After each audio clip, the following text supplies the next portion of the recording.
নমস্কার বন্ধুরা, welcome to Mou's mix and match. আমার আজকের রেসিপি আম কাসুন্দি। এই আম কাসুন্দি আপনি যে কোনো তেলে ভাজা স্ন্যাক্স, এমনকি শাক ভাজা, উচ্ছে ভাজা সবার সাথেই খেতে পারবেন। তাই চলুন দেখে নেওয়া যাক আজকে আমার রেসিপিটা কেমন করে আমি তৈরি করছি। প্রথমেই আমি 4-5টা শুকনো লঙ্কা ও 2টো তেজপাতা শুকনো কড়াইয়ে ভালোভাবে নেড়ে নেব। একটু হালকা করে নাড়বো যাতে পুড়ে না যায় এবং আমার একটা হালকা স্মেল ছাড়া অবধি। এবার দেখতে পাচ্ছেন আমি 2-1 মিনিট নাড়ার পরে দিয়ে দিচ্ছি 1 চামচ গোটা জিরে, সাদা গোটা জিরে দিয়ে দিলাম, 1 চামচ মেথি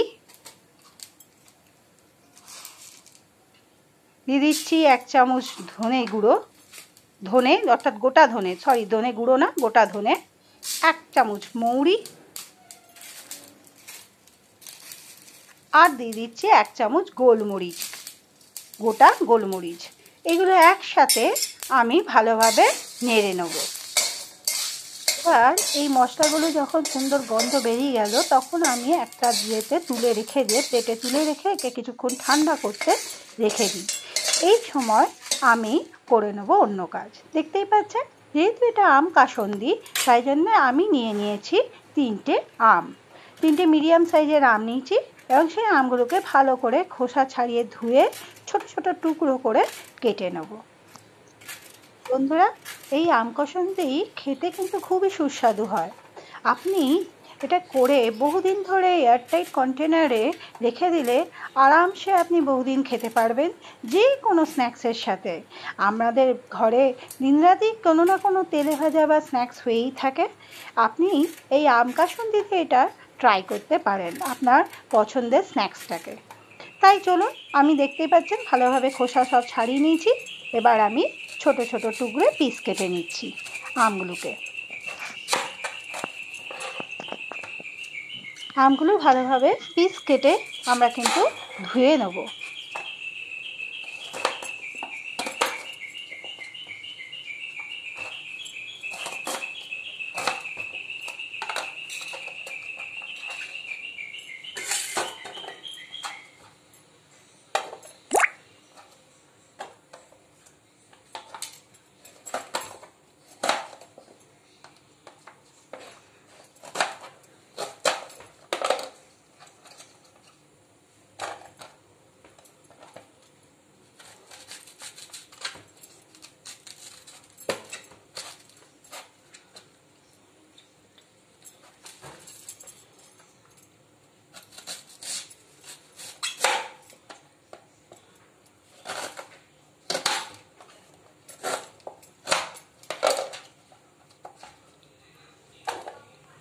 হ্যাঁ বন্ধুরা, আমি পিসগুলো দেখতেই পাচ্ছেন ভালোভাবে কেটে টুকরো টুকরো করে কেটে ধুয়ে নিয়েছি।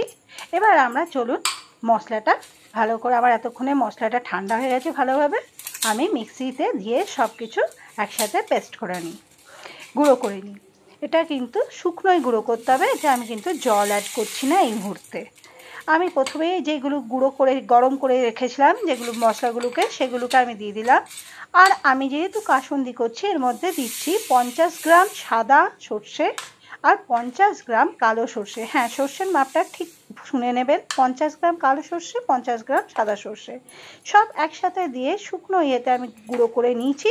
এইবার গুঁড়ো করে নেওয়ার পর দেখতেই পাচ্ছেন আমি একটা স্ট্রেনার নিয়ে নিয়েছি। স্ট্রেনারে সব ভালোভাবে ঢেলে একটু চেলে নিতে হবে। চালাটাই হচ্ছে এখানে আসল ব্যাপার বন্ধু, ভালোভাবে চালতে হবে কিন্তু গুঁড়োটা যেন ঠিকভাবে হয়। তাতে আমাকে কিন্তু গুঁড়ো করতে গেলে দেখা যাবে আমি চালার পরও প্রথমে যখন আমি স্ট্রেন করব ভালোভাবে, এরপরও আমার থেকে যাবে কিছুটা থিকনেস।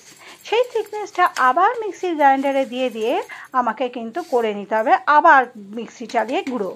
যতক্ষণ এটা ঠিকভাবে পুরো গুঁড়োটা একদম মিহি গুঁড়োয় পরিণত না হচ্ছে আমি করতে থাকবো। দেখতেই পাচ্ছেন আমার একবার করার পরে আবার আমাকে মিক্সি চালিয়ে যে স্ট্রেনারে পড়ে রইলো ঠিক ভাবটা, সেটা আবার আমি মিক্সিতে আর একবার চালিয়ে নিয়েছি। এইভাবে আমি 2-3 বার গুঁড়ো করে ভালোভাবে গ্রাইন্ডারে গুঁড়ো করে মিক্সিতে দিয়ে এবার চেলে বার করে নিয়েছি। এই দেখতেই পাচ্ছেন আমার পাউডারের মতন একদম হয়ে গেছে। স্ট্রেনারে দেওয়ার পরে আমি এবার করে নেব যে আম কাসুন্দি করতে চলেছি, তাই আমটাকে আমি ভালোভাবে মিক্সিতে দিয়ে এটাও একটা পেস্ট তৈরি করে নেব। দিয়ে দিয়েছি মিক্সির মধ্যে আমার কুচি করা আমগুলো, আর দিয়ে দিচ্ছি এখানে কয়েকটা কাঁচা লঙ্কা, 3-4টে কাঁচা লঙ্কা দিয়ে দিচ্ছি। লঙ্কাটা অবশ্য আপনার নিজের আন্দাজে দেবেন, ঝালটা নিজে বুঝে দেবেন। আর দিয়ে দিলাম 1 ইঞ্চি সাইজের কিছুটা আদা ছোট ছোট টুকরো করে কেটে রেখেছি। আর এইখানে বন্ধুরা আমি কি করছি, কিছুটা উষ্ণ গরম জল অ্যাড করব। আপনাকে কিন্তু একটু উষ্ণ গরম জল আগে করে রাখতে হবে। আমটা পেস্ট করার সময় এই উষ্ণ গরম জল দিয়ে কিন্তু আপনাকে ভালোভাবে পেস্ট করে নিতে হবে।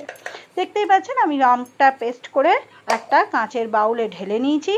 এইবার আমি অ্যাড করতে চলেছি যেই পাউডারটা আমি স্ট্রেন দিয়ে গুঁড়ো করে ভালো করে রেখেছিলাম, সেই গুঁড়ো পাউডারটাকে অ্যাড করে দিলাম। সর্ষে সব কিছু দেওয়া যে মশলা দিয়ে গুঁড়ো করা পাউডারটা আমি অ্যাড করে দিয়েছি। এইবার আমি কিছুটা গরম জল কাপে রেখে দিয়েছি। এবার আমি একটু একটু করে বাকি মশলাগুলো দিয়ে দিচ্ছি। দেখতে পাচ্ছেন আমি আন্দাজ মতো নুন দিয়ে দিলাম, নুনটা নিজের আন্দাজে দেবেন। দিয়ে দিচ্ছি ব্ল্যাক সল্ট অর্থাৎ আমাদের বিট নুন গুঁড়ো।